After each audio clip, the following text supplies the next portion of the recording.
సుమన్ టీవీలో మీ business promotions కోసం ఈ కింది నెంబర్ను సంప్రదించగలరు.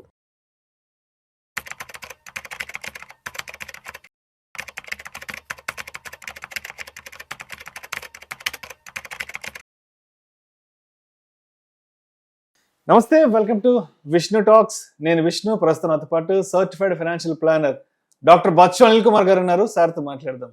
అనిల్ గారు నమస్తే సార్. నమస్తే Vishnu garu. Welcome to Suman TV and welcome to Vishnu Talks. Thank you అండి. Thank you so much for being with Vishnu Talks. Yes Anil garu, ఒకసారి ఇవాల్టి మార్కెట్ క్లోజింగ్ ఎక్కడో చూద్దాం. 23 మార్చ్ మండే. సెన్సెక్స్ విషయానికి వస్తే 1836 పాయింట్ల నష్టంతో 72,690 వద్ద క్లోజ్ అయింది. నిఫ్టీ విషయానికి వస్తే 601 పాయింట్ల నష్టంతో 22,512 వద్ద క్లోజ్ అయింది. బ్యాంక్ నిఫ్టీ విషయానికి వస్తే 1989 పాయింట్ల నష్టంతో 51,437 వద్ద క్లోజ్ అయింది. సో మొత్తానికి నిఫ్టీని 22,000 కిందకి తీసుకొచ్చేశారు. సెన్సెక్స్ ఏమో దగ్గర 72,000కి రీచ్ అయిపోయింది. అంటే 2.5 సంవత్సరాల వెనక్కి వెళ్ళిపోయింది మార్కెట్, అంత కిందకి వెళ్ళిపోయింది. ఎస్, ఒకసారి నిఫ్టీ గురించి డీటెయిల్ గా మాట్లాడుకుంటే, ఈ వార్ స్టార్ట్ అయినప్పటి నుంచి నిఫ్టీ 10% ఫాల్ అయింది. అండ్ వచ్చేసి down 14% from it's life time high నుంచి 14% డౌన్. ఏంటి మార్కెట్ల సిచ్యువేషన్ ఏంటి? ఏం కనిపిస్తుంది అసలు మార్కెట్లో? ఎందుకు మార్కెట్లని ఆ రేంజ్ కిందకి తీసుకొచ్చారు? ఎటువంటి ఫ్యాక్టర్స్ మార్కెట్లని చుట్టుముడుతున్నాయి నాన్ స్టాప్ గా? యుద్ధ భయాలు మేజర్గా ఏంటంటే యుద్ధ భయాలు, దాంతోపాటు crude prices. Crude oil price ఏమైందంటే $112 టచ్ అయింది. అండ్ 120 కానీ ఇంకా ఎక్కువ కూడా వెళ్ళొచ్చు, 150 కూడా టచ్ అవ్వచ్చు అనే భయాలు ఏవైతే ఉన్నాయో వాటిని మార్కెట్స్ని ప్రపంచవ్యాప్తంగా ప్యానిక్లకు గురి చేస్తాయి. దాంతోపాటు ఏం జరుగుతూ ఉంది, ఈ క్రూడ్ ఆయిల్ పెరిగినందుకు డాలర్ కూడా చాలా స్ట్రాంగ్ అయింది. డాలర్ ఇండెక్స్ 107-108 టచ్ అయింది. ఒకప్పుడు ఒక 1.5 మంత్ బ్యాక్ మనం 94, 95, 96 దగ్గర ఉంది. డాలర్ వీక్ అయిందన్నాము. Within no time dollar index పెరిగింది. దాంతోపాటు US డాలర్ INR చూసుకుంటే 93 క్రాస్ అయింది. రూపీ రోజు రోజుకు వీక్ అవుతుంది. అండ్ మనలాంటి ఎకానమీ ఏదైతే 85% క్రూడ్ ఆయిల్ బయట నుంచి ఇంపోర్ట్ చేసుకుంటాం. అలాంటప్పుడు ఏంటంటే కరెంట్ అకౌంట్ డెఫిసిట్ చాలా పెరిగిపోతూ ఉంది. సైమల్టేనియస్లీ ఇన్ఫ్లేషన్ కూడా భయాలు అనేది నిజాలు అనిపించినాయి. ఓన్లీ ఒక వారం రోజుల్లో 10 రోజుల్లో అయితే రికవరీ తొందరగా అయ్యేది, ఇన్ఫ్లేషన్ ఎక్కువగా పెరగదు అని మొన్నటి వరకు అనుకున్నాం. బట్ ఈ వీకెండ్ రియలైజ్ అయ్యామంటే ఇక్కడ ఎవరు కూడా తగ్గట్లేరు. యుద్ధం ఏ రోజు విరమణ అనేది కూడా తెలియట్లేదు. ఎవరితో మాట్లాడాలో కూడా పరిస్థితి తెలియదు. ఇరాన్ లో ఎవరితో మాట్లాడితే యుద్ధం ఆగుతామో కూడా తెలియదు. సో ఇలాంటి పరిస్థితుల్లో ఏంటంటే ఇన్వెస్టర్స్ ఇది ఎక్స్టెండెడ్ అట్లీస్ట్ 2 వీక్స్ నుంచి 4 వీక్స్ వరకు ఇంకా యుద్ధం కొనసాగచ్చు అనే భయాలు ఒకటి మొదలయ్యాయి. దానివల్ల ఏంటంటే క్యాపిటల్ ఫ్లైట్ జరుగుతూ ఉంది. మీరు ప్రతిరోజు గంటకి 1,000 కోట్లు FPI మనీ బయటికి వెళ్ళిపోతోంది.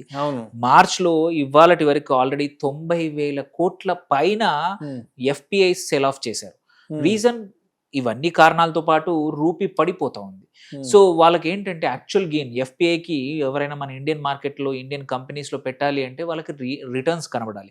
18 మంత్స్ నుంచి రిటర్న్స్ అంత గొప్పగా లేవు. దాని మీద నుంచి మూలిగెనక్కపై తాటిపండు పడ్డట్టు ఈ యుద్ధం రావడం వల్ల ఏమైంది, సడన్ గా రూపీ ఇంకా వీక్ అయింది. సో వాళ్ళ రిటర్న్స్ అంత తొందరగా రాకపోవచ్చు. అండ్ యుద్ధ భయాల వల్ల అటు USD పెరుగుతుంది కాబట్టి డబ్బులు తీసుకెళ్లిపోతా ఉన్నారు వారం. సో ఏంటి అనిల్ గారు, మొత్తానికి ఇవాల్టి మార్కెట్లని బ్లాక్ మండే అనొచ్చా, లేదంటే బ్లడ్ బాత్ మండే అనుకోవచ్చు ఇవాల్టి మార్కెట్లకి? మీరేం చెప్తారు? మార్కెట్లో ఏంటంటే ఈ ఒక రకమైన భయం, ఫియర్ అనేది ఎక్స్ట్రీమ్ ఫియర్ అయింది. అదే కనబడతా ఉంది. విక్స్ కూడా one of the historic highest, nearly last 2 ఏళ్ల తర్వాత 24 పైన టచ్ అయింది విక్స్ కూడా. అండ్ దాంతోపాటు కొన్ని స్పెసిఫిక్ స్టాక్స్ కూడా ఇంకా యాడ్ అయ్యాయి. ఎగ్జాంపుల్ HDFC లాస్ట్ 2-3 డేస్ నుంచి ఇవాళ ఒక 2.5% పడిపోయింది. క్లోజ్ టు 10%, నియర్లీ 1,00,000 కోట్ల సంపద ఓన్లీ HDFC స్టాక్ పడిపోవడం వల్ల అయింది. దాంతోపాటు ఇంకొకటి ఏంటంటే అనదర్ మేజర్ బ్యాంక్ ఏంటి, SBIకి 7,000-8,000 కోట్ల tax order income tax department పంపించింది. సో అది కూడా మార్కెట్లని ప్రభావితం చేసింది. దాంతో పాటు ఈసారి చూసుకుంటే ఏంటంటే ఇవాళ ఒక్క ఇండెక్స్ కాదు, ఏ ఇండెక్స్ కూడా పాజిటివ్లో లేదు. అన్నింటికి అన్ని సెక్టార్లు, అన్ని ఇండెక్సెస్ కూడా నెగిటివ్లోకి వెళ్ళిపోయాయి. మనం చూసుకుంటే వర్స్ట్ హిట్ అయిన సెక్టార్లు మాత్రం చూసుకుంటే banking, metal stocks, real estate, ఇవైతే 4.5% పడిపోయాయి ఇవి రెండు. దాంతోపాటు పిఎస్యు బ్యాంక్స్ కూడా హ్యూజ్ కరెక్షన్ వచ్చింది. ఎందుకంటే ఇటు ఎస్బీఐ మీద కొత్తగా ట్యాక్స్ ఆర్డర్ రావడము, అట్లాగే మీడియా కూడా 4% పడిపోయింది. Nifty bank on the whole 3.72 పడిపోయి 51,000కి వచ్చింది. ఒకప్పుడు 55,000, 56,000, 58,000 వరకు వెళ్ళిన నిఫ్టీ బ్యాంక్ ఇండెక్స్ కూడా కిందికి పడిపోయింది.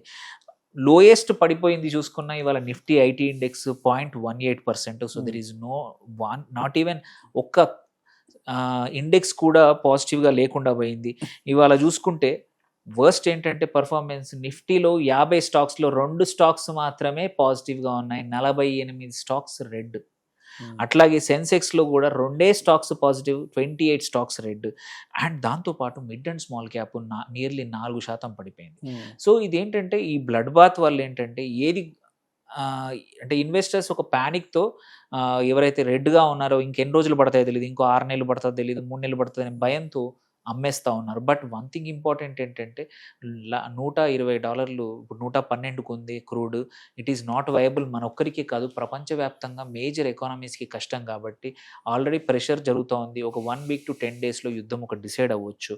హిస్టారికల్లీ ఏంటంటే యుద్ధం వల్ల పడ్డ మార్కెట్లు ఎప్పుడు ఫాస్టర్ రికవరీ అవుతాయి, వితిన్ 6 monthsలో రికవరీ అవుతాయి. 1 year లోపల మనం ఎప్పుడు చూసింది ఏంటంటే ఇంత పడ్డప్పుడు markets recovery is very fast, bounce back అనేది చాలా ఫాస్ట్ అవుతుంది. సో ఆల్రెడీ 22,500 దగ్గర నిఫ్టీ ఇవాళ ఆగిపోయింది, జస్ట్ బేర్లీ ఒక 2 పాయింట్లు మిస్ అయింది అంతే. సో హోప్ఫుల్లీ 22,000 మల్టిపుల్ అనలిస్టులు ఏంటంటే 22,000 అనేది బాటం కనబడతా ఉంది. ఇంకా ఒక 1 or 2 days ప్యానిక్ తర్వాత మార్కెట్స్ ఆగిపోవచ్చు, ఇక్కడ నుంచి మళ్ళీ రికవరీ అయ్యే అవకాశాలు ఉన్నాయి. ఎందుకంటే ఇరాన్ కూడా కొంచెం కొన్ని షిప్స్ని అలో చేస్తూ ఉంది, వాటి ఫ్రెండ్లీ కంట్రీ అనుకోండి, వాటిని అనుకోండి. అండ్ బ్యాక్ ఛానల్ డిప్లొమసీ కూడా జరుగుతూ ఉంది. హోప్ఫుల్లీ ఫ్యూ డేస్లో ఆర్ ఈ వీక్లో కొంచెం యుద్ధం ఆగే సంకేతాలు కానీ విరమణకు ఒక టైం లైన్ వచ్చిందంటే మాత్రం మార్కెట్స్ రికవరీ. అంతవరకు మాత్రం ఈ అన్సర్టెనిటీ, ఈ భయాలు మాత్రం మార్కెట్ని అలాగే వెంటాడుతూ ఉంటాయి. ఓన్లీ థింగ్ ఏంటంటే ఎవరైతే ఇన్వెస్టర్స్ క్వాలిటీ స్టాక్స్లో ఉన్న వాళ్ళు మాత్రం కీప్ ఆన్ హోల్డింగ్. ఒక్కసారి రివ్యూ చేయాల్సిన టైం ఇది. బ్రాడ్గా ఏది దొరుకుతుంది అమ్మేయకండి. ఏవైతే వీక్గా ఉన్నాయో, హైలీ లీవరేజ్ స్టాక్స్ ఉన్నాయో, మిడ్ క్యాప్లో కానీ స్మాల్ క్యాప్లో కానీ లీవరేజ్ ఎక్కువ ఉన్న స్టాక్స్ని కొంచెం దూరం పెట్టుకొని మిగిలిన హోల్డ్ చేసి కొంచెం మంచి లార్జ్ క్యాప్లో పెట్టుకుంటే రికవరీ అప్పుడు ఫాస్టర్ క్యాపిటల్ రికవరీ కాకుండా మంచి గ్రోత్ వస్తుంది. సోనల్ గారు, ఇప్పుడు పడిపోతున్న మార్కెట్లని మనం ఎలాగో ఆపలేము. ఎస్, సరే, పైకి వెళ్ళిపోతున్న మార్కెట్లని మీరు నేను వెళ్ళి అక్కడేదో అద్భుతం చేయలేము. యాజ్ ఒక రిటైల్ ఇన్వెస్టర్గా మనం ఏం చేయొచ్చు అంటే మార్కెట్లో ఇన్వెస్ట్మెంట్ అయితే పెట్టగలం. ఎస్, ఇప్పుడు మార్కెట్లు ఆల్మోస్ట్ ఒక 10% డ్రాప్లో ఉన్నాయి. ఆల్మోస్ట్ ఒక 2-2.5 ఏళ్ళు వెనక్కి వెళ్ళిపోయినాయి. కాబట్టి దీన్ని క్యాష్ చేసుకోవడానికి ఇలాంటి ఒక ఆపర్చునిటీ కోసం ఎప్పటి నుంచో వెయిట్ చేస్తున్న వాళ్ళు ఈ మార్కెట్ ఆపర్చునిటీ ఇప్పుడు గ్రాప్ చేసుకోవచ్చు అంటారా? ఒక బిగినర్ లెవెల్లో మార్కెట్లోకి ఇవాళ ఎంటర్ కావాలనుకుంటే ఇది రైట్ టైం అనొచ్చా? పక్కా రైట్ టైము. ఓన్లీ థింగ్ ఏంటంటే నెక్స్ట్ 2-3 వీక్స్లో మీరు పెట్టాలనుకుంటున్న క్యాపిటల్ ఎంట్రీ మాత్రం ఇది గుడ్ టైం. ఒక 2 నుంచి 3 or 4 ఇన్స్టాల్మెంట్లో ఎంటర్ అవ్వండి నెక్స్ట్ వితిన్ 1 monthలో. ఇప్పుడు ఏంటంటే చాలా స్టాక్స్ మనం చూసుకుంటే private sector stocks, HDFC bank ఉంది. ఇవాళ ఆర్బీఐ చెప్పింది ఎటువంటి ఇష్యూ లేదు, అది ఓన్లీ కొన్ని పర్సనల్ అపోహల వల్ల జరిగిందని. ఎవరైతే చైర్మన్ రాజీనామా చేశారు. సో అంత ఫండమెంటల్గా అంత మంచి స్ట్రాంగ్ ఉన్న బ్యాంక్, అంత చీప్ వాల్యుయేషన్. సో ఎవరైనా ఇన్వెస్ట్ చేయాలనుకున్న ప్రైవేట్ బ్యాంక్స్ చాలా ఉన్నాయి, they are at cheaper valuations. So వాటిల్లో ఎంటర్ అవ్వచ్చు. అట్లాగే కొన్ని డిఫెన్స్ స్టాక్స్ కూడా ఇంకా స్టిల్ మేక్ సెన్స్, బికాజ్ ఇవాళ కూడా ఆర్డర్స్ వచ్చాయి, ఇంకా మోర్ ఆర్డర్స్ రాబోతూ ఉన్నాయి. దాంతోపాటు కొన్ని ఎఫ్ఎంసీజీ ఆటో సెక్టర్ స్టాక్స్ కూడా, ఇప్పుడు ఆటో అనేది ఆస్పిరేషనల్ అయిపోయింది, కన్జంప్షన్ డ్రివెన్ అయిపోయింది. ఆటో సెక్టర్ మళ్ళీ బౌన్స్ బ్యాక్ త్వరలో అవుతుంది. ఇప్పుడు పెట్రోల్ డీజిల్ ప్రైజెస్ పెరుగుతున్న భయంతో అవన్నీ పడిపోతూ ఉన్నాయి. సో ఇట్లాంటి చీపర్ క్వాలిటీ స్టాక్స్ అనేటివి ప్రతి సెక్టర్లో ఉన్నాయి. ఈవెన్ రిన్యూవబుల్ ఎనర్జీ, ఎందుకంటే ఈ క్రూడ్ ఆయిల్ ప్రైజెస్ పెరుగుతున్నాయి కాబట్టి సోలార్ కానీ మిగిలిన అదర్ రిన్యూవబుల్ ఎనర్జీలో కూడా మంచి స్టాక్స్ ఉన్నాయి. ఈ టైంలో ఎంటర్ అయితే మాత్రం నెక్స్ట్ 6 to 1 yearలో 6 months to 1 yearలో మాత్రం చాలా మంచి రిటర్న్స్ వచ్చే అవకాశాలు ఉన్నాయి. కొత్త ఇన్వెస్టర్స్ అయినా సరే, వెదర్ ఓన్గా స్టాక్స్లో పెట్టుకోవాలన్నా ఆర్ త్రూ మ్యూచువల్ ఫండ్స్ పెట్టాలన్నా కానీ దిస్ ఈస్ ద హైలీ అంటే మంచి టైం అండి. అండ్ ఇంకో విషయం కూడా చెప్పండి, ఇప్పుడు ఎఫ్ఐలు ఆల్మోస్ట్ ఎగ్జిట్ అయ్యి సెల్ ఆఫ్ చేసుకు వెళ్ళిపోతున్నారు. అంటే మరీ ముఖ్యంగా ఏ సెక్టార్స్ నుంచి వెళ్ళిపోతున్నారు, అంటే పర్టికులర్గా ఈ సెక్టార్స్ నుంచి సెల్ ఆఫ్ చేసుకుని వెళ్ళిపోతున్నారు, ఈ సెక్టార్స్లో హోల్డ్ చేసుకున్నారు అన్నదానికి మన దగ్గర ఏదైనా డేటా అవైలబుల్ ఉంటుందా? ఎస్, వాళ్ళు ఒకటి ఏంటంటే ఎఫ్ఐఎస్ చూస్తుంది ఏంటంటే ఎక్కడైతే హయ్యర్ పీఈస్ ఉన్నాయో రేషియోస్, అంటే stocks sector which are highly అంటే వాల్యుయేషన్ ఎక్కువగా ఉందో వాటి నుంచి ఎగ్జిట్ అవుతా ఉన్నారు. వాల్యుయేషన్ ఎక్కడ ఉందో తక్కువగా స్టిల్ ఇవాళ కూడా కొంటా ఉన్నారు. సో ఫేర్ వాల్యూ ఉన్న ఇండెక్స్, ఫేర్ వాల్యూ ఉన్న స్టాక్స్, ఫేర్ వాల్యూ ఉన్న సెక్టర్స్లో మాత్రం ఇంకా కొంటా ఉన్నారు. కొన్ని రిన్యూవబుల్ ఎనర్జీ స్టాక్స్ కానీ, కొన్ని మిడ్ క్యాప్స్ ఏవైతే 40-50 పీఈ దగ్గర ట్రేడ్ అవుతున్నాయో, కొన్ని ఇంటర్నెట్, కొన్ని డిజిటల్ కామర్స్లో ఉన్న stocks which are trading at 200-300 PE, వాటి నుంచి ఎక్కువగా ఎగ్జిట్ అవుతున్నారు. అండ్ ఏవైతే ఫండమెంటల్లీ స్ట్రాంగ్ ఉన్న వాటిల్లో ఇంకా వాళ్ళు అడిషన్ చేస్తూ ఉన్నారు, ఎఫెక్టివ్లీ చూసుకుంటే యాడ్ చేస్తూ ఉన్నారు అనమాట. So that's also another method. FIIs ఏ స్టాక్ కొంటున్నాయి అనే డేటా కూడా వస్తుంది, వాళ్ళని కూడా ఫాలో అయితే యూజువల్లీ మనకి మంచి రిటర్న్స్ వస్తాయి, ఎవరైతే తెలియని వాళ్ళకి కూడా.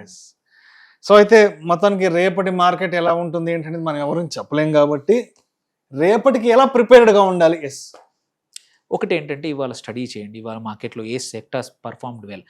మీరు షార్ట్ టర్మ్ ట్రేడర్ అనుకోండి, go with the current momentum ఉన్న సెక్టర్స్, మూమెంటమ్ ఉన్న స్టాక్స్. ఐటీ స్టాక్స్ పికప్ అయ్యాయి బాగా, ఎందుకంటే అవి ఒక లాస్ట్ 3 months చాలా కరెక్ట్ అయ్యాయి. So they are also going to come. So అట్లాంటి కొన్ని స్టాక్స్లో, కొన్ని ఓఎన్జీసీ లాంటి స్టాక్స్ ఏవైతే ఫ్యూయల్ ప్రైస్ వల్ల పెరగడం వల్ల, because they are producers, they are not processors, వాటికి కూడా బెనిఫిట్.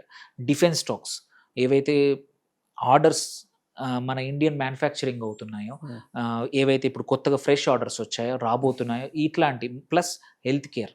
మనం చూసుకుంటే ఇరాన్ కూడా ఫార్మాస్యూటికల్స్, ఫార్మా సప్లైస్ అడిగింది మన దగ్గర, అంటే వాటికి యూజువల్లీ ఇట్లాంటి టైంలో పెద్ద ఎఫెక్ట్ ఉండదు. సో ఫార్మా, హెల్త్ కేర్, ఈ 4-5 సెక్టర్స్ అండ్ ఎఫ్ఎంసీజీ కూడా మన కన్జంప్షన్ తగ్గదండి. సో కన్జంప్షన్, మన ఉన్న పాపులేషన్ సైజ్కి కన్జంప్షన్ తగ్గాలంటే చాలా వర్స్ట్ కండిషన్ ఉండాలి economy, which is not the case.